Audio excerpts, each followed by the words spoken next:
We have special guest Sergeant Dan McKnight. He's chairman of Bring Our Troops Home and a 13-year veteran of the United States military, including service in the United States Marine Corps Reserves, the Army, and Idaho Army National Guard.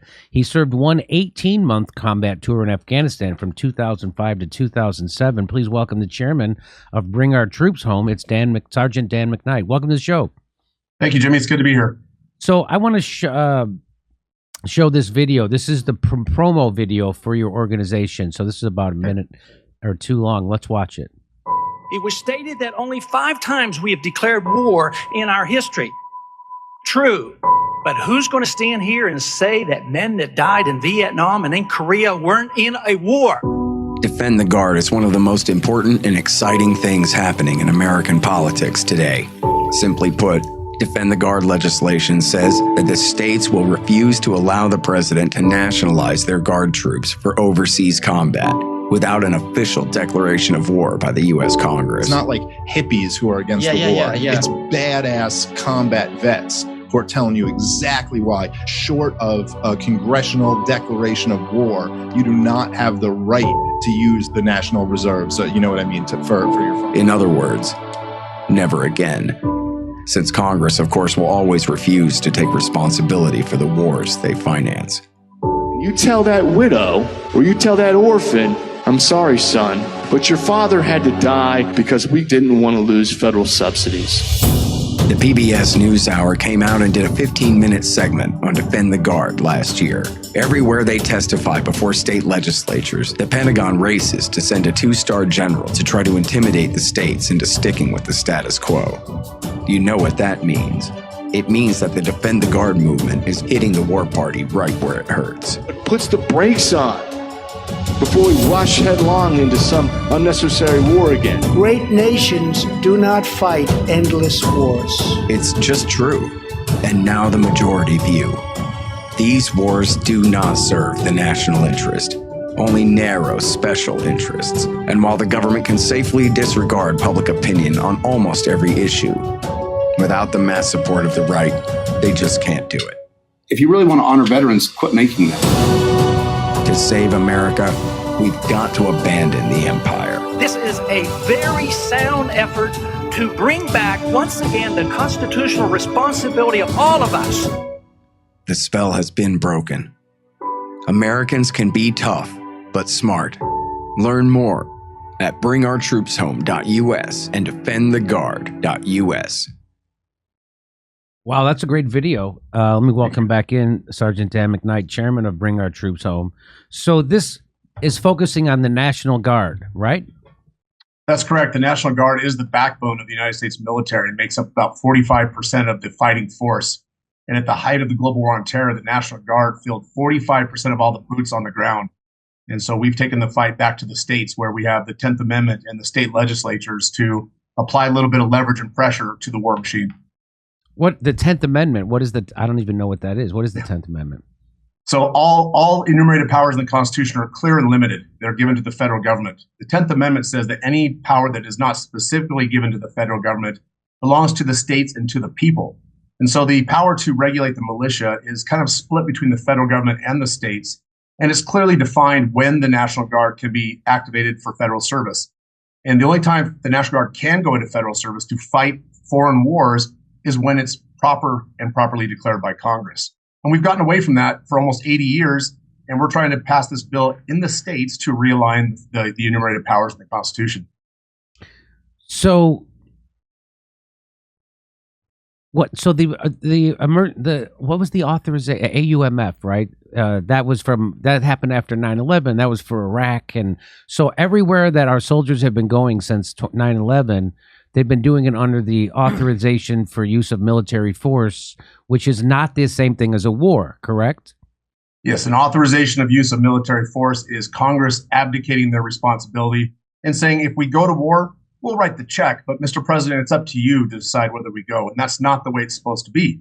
Congress has our authority as the people to be able to declare war. The only authorized party to be able to declare war is Congress.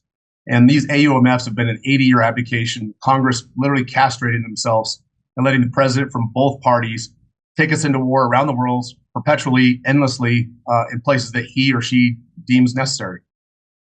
So why do you think the United States is in all these wars right now?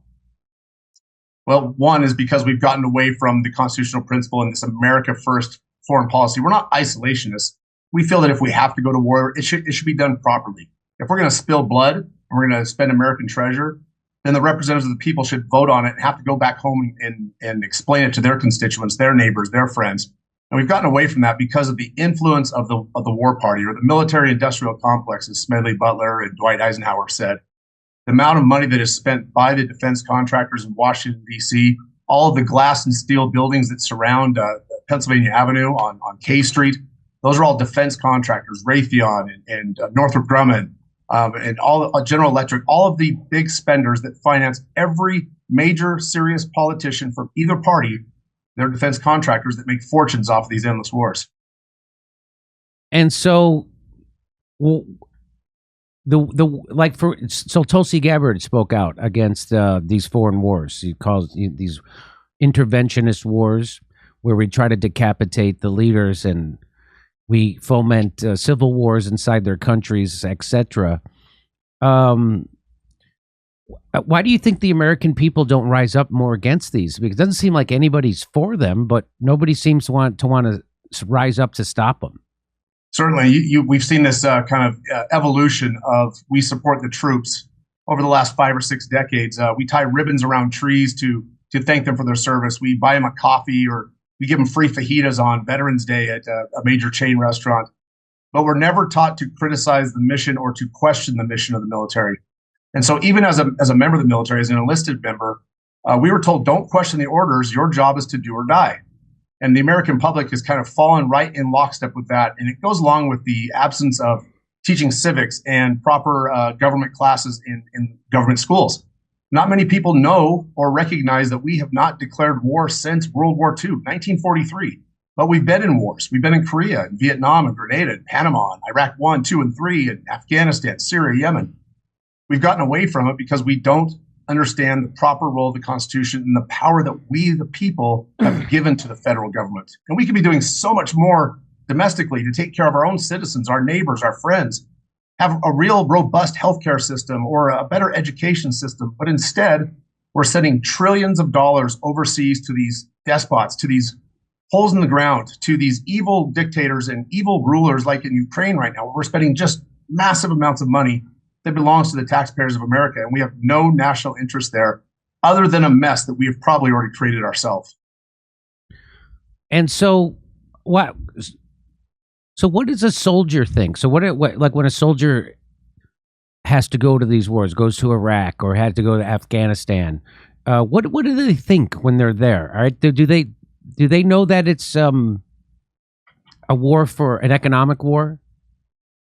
So this is a very sensitive part of the discussion. And I myself and every other member of the military that I've ever met, when we're young and we're focused on just wearing the uniform and being proud to be a Marine, we want to get in the fight, any fight. We want to do what we've been trained to do and defend America and spread democracy and all the things that we hear talked about. It's not until we're there and we see with our own eyes and then we come home and have a moment to reflect that we realize that what we were doing there isn't exactly the purpose of the military or the role of the military on a world stage. When you start to unravel things and realize that we're fighting enemies today that were our allies yesterday, or we're funding people today that will be fighting tomorrow, we start to realize that there's a problem with U.S. foreign policy. And it starts with all this foreign aid and this interference around the world. And we're watching it be duplicated right now in Ukraine, where we just found out through the leak of some Department of Defense papers that we have Americans on the war, engaged on the ground, engaged in a hot war with Russia. We were promised that wouldn't happen. We were lied to, and we found out about it. And the American apathy is just sort of blasé. Yeah, it is what it is.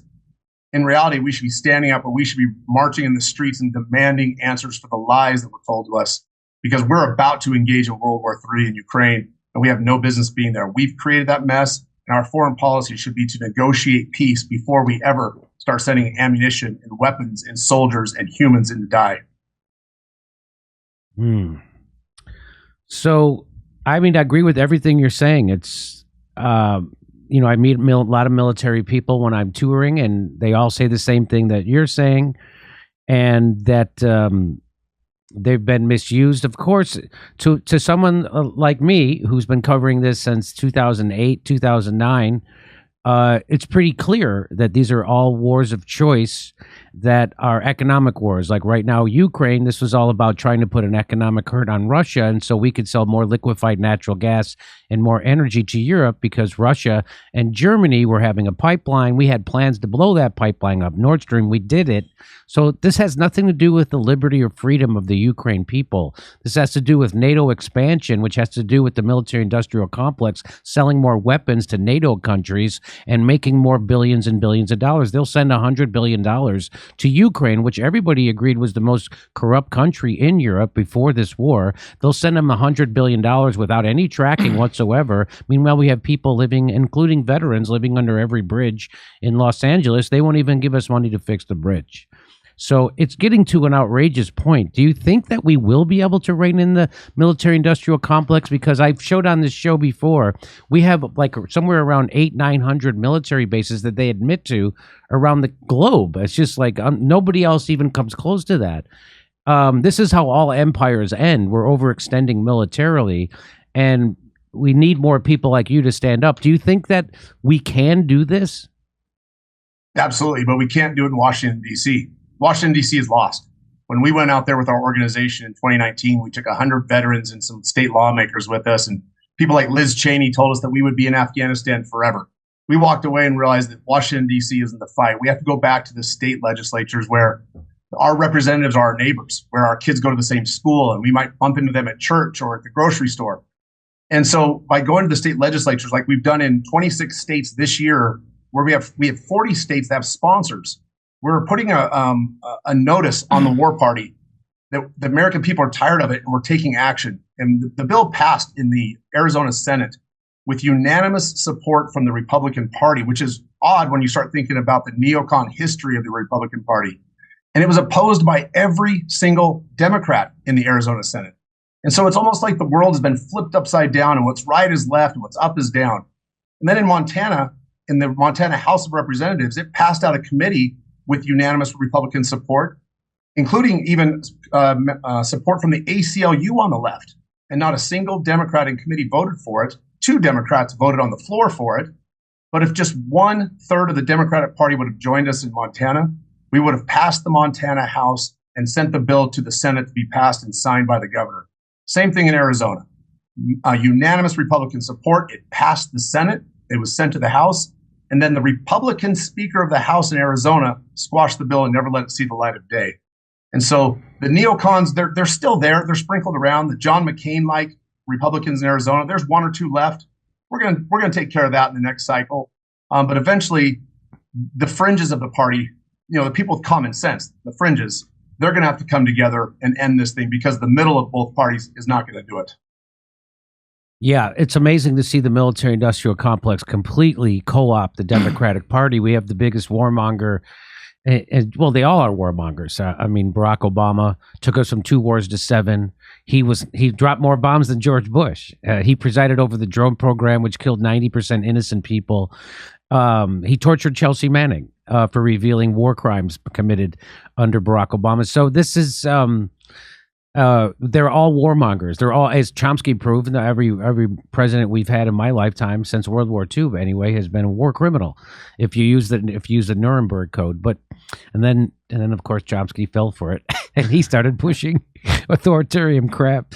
Anyway, Dan McKnight, bring our troops home. Anything else you'd like to that I didn't get to that you think we should cover? Absolutely. defendtheguard.us is our website, and we do have a petition there. And we use that petition to show legislators around the state that people in their own districts support them. So I would encourage people, if you believe in this mission, if you think that we have a lever in the states better than we have a lever in Washington, D.C., sign the petition, put your address in so we know what district you're in, and then we will go after your state representatives or your state senators. When we started this mission in Arizona, we had 3 Republican senators that supported us. In 3 weeks, because of the ground support, the swell from the grassroots, we were able to take 3 senators and turn it into unanimous caucus control in the Republican Party. 100% of the Republicans in the Senate supported it. because of the efforts of the grassroots. So it's effective. It works. You can't win in Washington, D.C., but you can win in Albuquerque. You can win in Phoenix. You can win in Boise and Bismarck. It's important that we fight the right fight, use the right lever, and use the influence that we have. And we should lift where we stand and not try and fight where somebody else is standing. I like this strategy. I didn't think of it before. I didn't know that the National Guard made up that big of the fighting force of America's military at all. I didn't know that. So I think this actually could work, right? So if you make Congress do their job and you don't let them use the National Guard anymore, that would put a big hurt. Well, also probably help with the leaks, handing the secret stuff to National Guardsmen in their 20s. That is such a... that is not past the smell test. That's some 21-year-old National Guard kid. Eyes only, and this kid.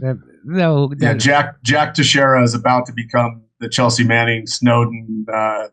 He's about to be the fall guy, and it's gonna.